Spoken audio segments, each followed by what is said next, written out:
My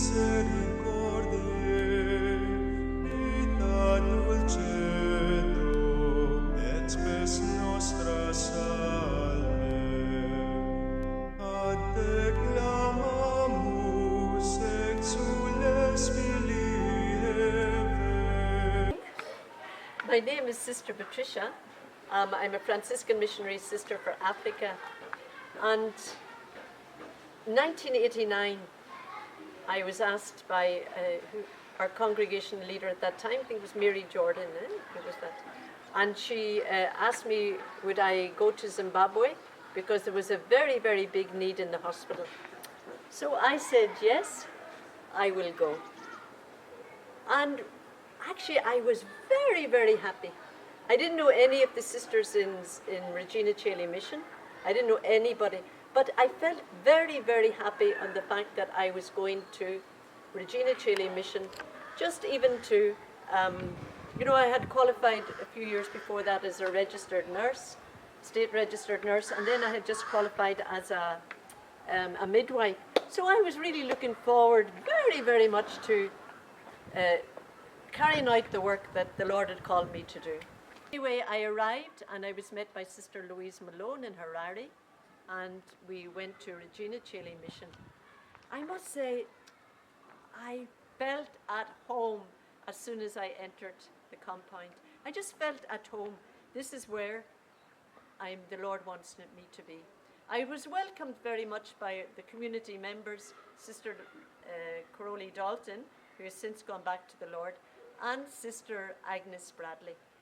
And of course, I felt at home immediately.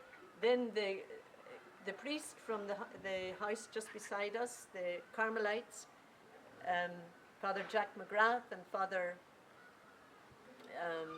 Martin, they also came to welcome. So the next morning, of course, I was shown around, and I got a great welcome from the people. Again, that made me feel so much at home. So I was appointed to the hospital. So I wasn't long qualified as a midwife, but I was put straight into the labour ward. And Sister Louise Malone, may she rest in peace, had appointed me to the labour ward. Well, I nearly died. My first time. And there I was left. I was told, you're the one in charge now. Yeah, you're the one in charge. But there was nobody even to supervise me and make sure I was doing things correctly. Yeah. So I ended up having to do not cesarean sections, breech deliveries, forceps deliveries, you name it, and I had vacuum extractions. And I was in such fear, but slowly I managed it. And I used to say to Louise, the volunteers here are more experienced than me. I'm only new and I don't know anything. Anyway, she said, no, you have to stay there. Actually, I liked the labour ward, but I was always full of nerves because I felt, God, if I do something wrong, a baby might die, yeah? So I felt then more at home in the general wards. So then during that time, I was only 2 weeks out, and she said, Patricia, you have to go to the theatre. What? Theatre? Lo and behold, I was left on my own with 2 Dutch doctors, who were also only new. They had come out the same time as me, husband and wife. So of course I was again shivering then. But lo and behold, one morning, or early morning at 1 a.m., then the window knocks. Sister, there's an emergency, you're needed in the labour ward. Oh, I said, my gosh, Holy Mary, help me this night. So I rushed down. I put the generator on because we didn't have electricity. The hospital had to use generator, and even we had to use the generator. So I got the lady, I phoned the doctor, yes, this lady I feel has to go for a cesarean section. So the doctors rushed down to the hospital. We got into the theatre. He then said to me to give the anaesthetic. Again, the first time ever given an anaesthetic. So I gave the anaesthetic. Now, within 10 minutes, after the lady had been opened up, lo and behold, she puts her hand right into the abdominal cavity. And all I hear is the doctor shouting, "Get her hand out of here, get her hand out of here." So of course that made me even more nervous, because then she pulled out the intravenous infusion. Anyway, this went on. Instead of a cesarean section taking 30 to 50 minutes, this took from 1 a.m. to 7 a.m. in the morning. And I was coming out at 7:30 a.m. in the morning, totally in bits, saying to Sister Louise, never, never, never put me in there again. If you want me to go into the labour ward and theatre, you please supervise me and make sure I'm doing things correctly. So anyway, that was the one experience, but I mean, it was a challenge. It was a good challenge. It helped to make me a much stronger person. It gave me more confidence. You know, I was able to know when, of course, somebody should be going for a cesarean section. So it really gave me more confidence. So on the night of the 3rd of August 1991, or the day of the 3rd of August 1991, in the school, the children, 89 altogether, children and then teachers, we're all going to St. Killian's Mission for a sports day. Now, unfortunately, the whole bus was overcrowded. So by 9 o'clock that night, when we always switched off the generator, we were getting worried, because we said, why is the bus not in? And during that day, among those teachers, there was a Dutch teacher, and she had just got married, but she came out to Zimbabwe, to Regina Chile Mission, to help out in the school. So that morning her husband arrived, not knowing that she had gone to St. Killian's Mission with the students for the sports day. So he was disappointed, but he waited all day for her, and he spent his time with the Dutch doctors, because they had a little house of their own. So that night we had to put the generator off, because it's used for emergencies. At 11 o'clock that night, the door thumped, bang, bang, bang, bang, bang, and I jumped up in. So all I could hear was, "Do you not know all your children are dead?" I got a fright.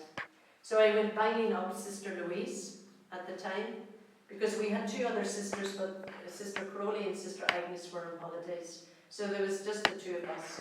So I banged up Louise, and I immediately told her about what the teacher, somebody had said at the door, "Your children are dead."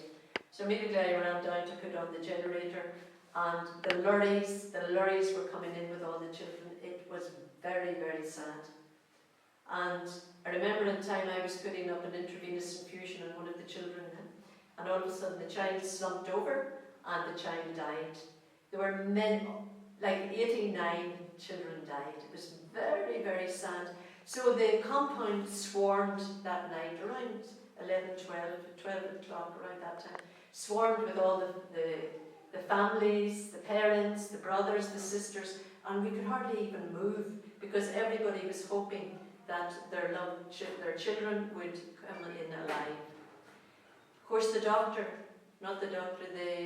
husband to the Dutch lady was also very upset, and he was hoping that his wife would come in alive. It was so sad. The wife was brought in, and as she came in to the ward, she died. So the poor man was in a dreadful state. For me, it was a time of, it was like the darkest night of the soul. It was like everything had collapsed. There was only Louise and myself. The Carmelite priests were very, very good. They came down to help us in the hospital to give the last rites to the children before they died. They really consoled the families while we were trying to keep the children alive. So we were up the whole night. But people came from everywhere, from all the other missions, to console with us. So Sister Louise, myself, and the priests kept telling the same story over and over again. actually it was, for me anyway, it was psychologically draining, you know. You almost felt, you know, the head was almost going to come off, but at least we were there to share with the people. So within about maybe 2 weeks, all the children were buried, and we had the Requiem Mass at Regina Coeli. Again, it was the saddest time, because all the students in the school, 89, represented all the children that had died. The teachers that were there represented the number of teachers that had also died. So those are two big, you know, areas and big challenges in my life, especially at Regina Coeli Mission. I worked in the hospital first for 4 years, and then 3 years later, the HIV and AIDS pandemic was very, very high. So many people were dying as a result. When Sister Mary Jordan, so she called me from Ireland one day and said, Patricia, how do you feel about coming out of the hospital and starting a community home-based care program for people suffering from HIV and AIDS? Again, I said, Mary, I will try that, I will do it. So I did not work on my own. I don't believe in working on my own. So I gathered a few community volunteers, and we started a community home-based care program at Regina Coeli Mission. And I heard today, at this time today, that the program is still running. Sister Mary then, after those 3 years in the home-based care program, gave me another call one day and said, Patricia, I'm asking you now to come out of Regina Coeli Mission and go to Kenya, Nakuru, to look for the needs. Since you were in Zimbabwe, I'm sure there were a lot of white missionaries. How was the experience? Do you feel that Africa is ready to introduce young women who are sisters, who are Africans? Definitely. Our congregation has had already done that. They had already introduced young women to our congregation. But at that time, when I was in Zimbabwe, like, we had two sisters from Scotland, one from America and one from Ireland. But today, we embrace everybody that comes to our congregation. You know, if you feel God is calling, I'm pleading to the young people, if you feel God is calling you, don't say no. Just get in touch with us and, you know, find out, like, when can I come and see you? We will never say don't come and see us. We will always, our door is always open for you.